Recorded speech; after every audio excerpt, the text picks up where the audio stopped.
Today is September 10th, 2005. Tomorrow, on September 11th, 2025, it is a very important day. Now, this is a very important day because we are going to get the CPI report. The CPI report is going to tell us so many things. First off, what does inflation look like? Are tariffs, are they affecting inflation? Are we seeing prices go up across the board? Not just on cars and furniture, but on housing, on clothing, on medication, and services. That's going to be critical. So this is all coming out tomorrow. Again, look at this. It says one of the year's most consequential price reports drops tomorrow. What it could mean for your wallet? Well, we're going to discuss that in today's video. But if you've been impacted because of inflation, go ahead, hit that like button because we could start to see the end of it here very soon, at least according to economists. Look at this right here.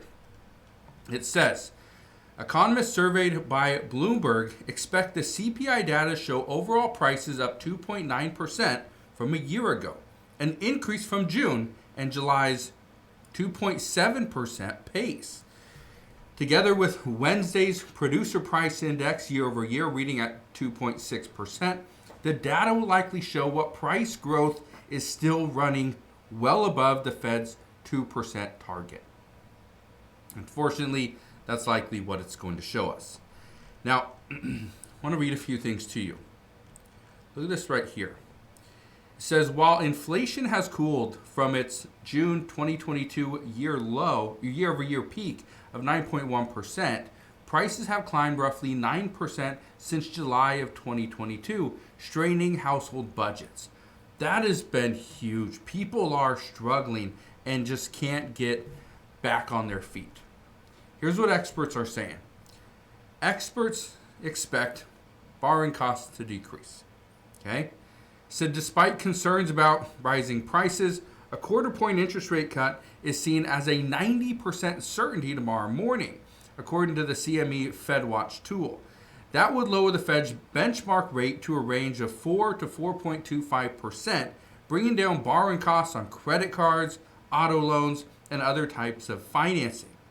Now, I want to be very clear on this. It doesn't matter if you have a credit card right now and we see interest rates go down.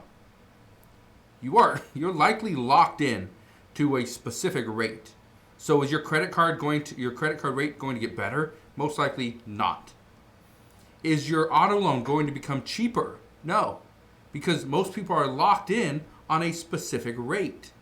As a result, you're not going to see your credit card interest rate go down. You're not going to see your auto loan interest rate go down. You're not going to see your home loan go down. You're locked in on a rate.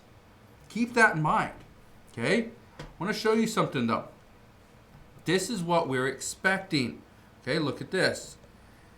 It says economists expect the report to show monthly increases of 0.3% across the board, including the headline all items indexes as well as the critical core reading that exclude volatile food and energy prices.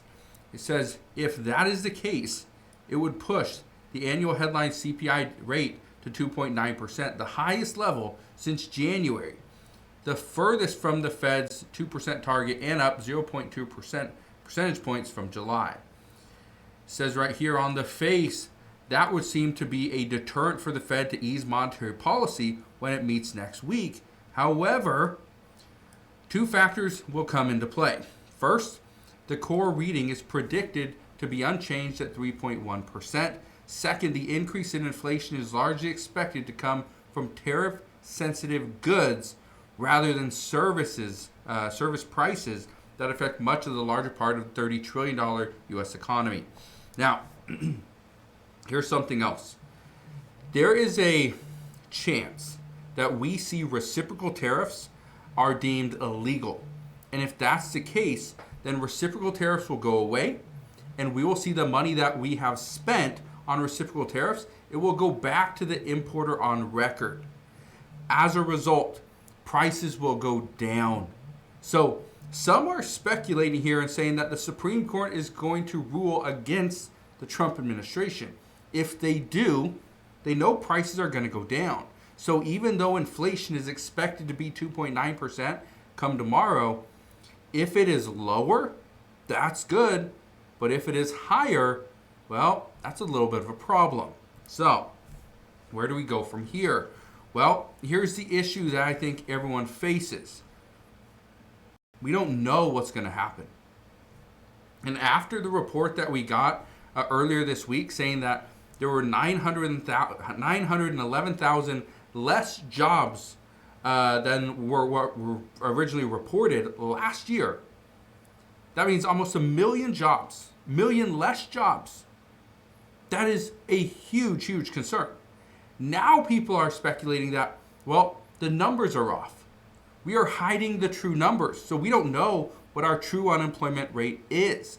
We don't know what the true inflation rate is. Some were saying that true inflation would have been up over 20%.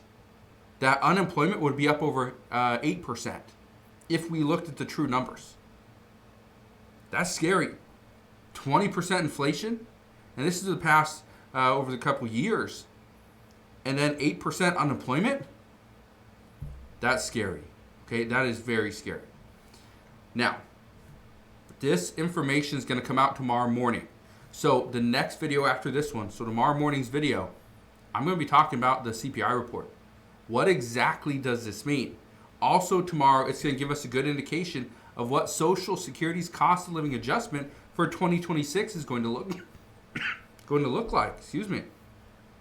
Are we going to see it at 2.7% for 2026? Are we going to see it's going to spike? Is it going to drop down? Is our tariffs really impacting the U.S. economy? Well, we're going to have answers tomorrow. So make sure you don't miss that video. But as of today, that is really all we know. So again, if you have any questions regarding the CPI report or inflation in general, ask your questions down in the comment section below. I will go through the comments in this video and hopefully answer some of those comments in tomorrow's video as well. So again, thank you guys for watching. Consider subscribing, and I'll see you guys on the next one.